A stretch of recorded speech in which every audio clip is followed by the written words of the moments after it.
Hello guys, welcome back. In this video I'm going to show you how you can easily fix others can share your post to their Instagram story. Be sure to watch the video to the very end so you don't make any mistakes, and of course do not forget to like this video and subscribe to my channel.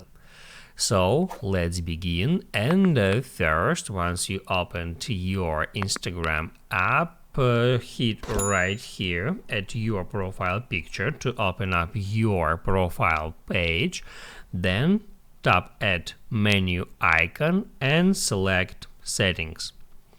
On settings, tap at privacy, then story, and then scroll all the way down until you find that sharing options, and there make sure that allow sharing to story option is enabled.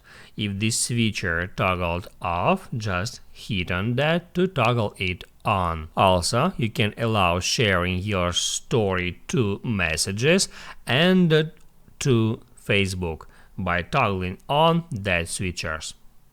Now you can write down in the comments below if you have any questions about that tutorial, and also I recommend you to check out my Instagram tutorials playlist, which you can easily find in the description. Hit the like button if you liked that video, and see you in the next one.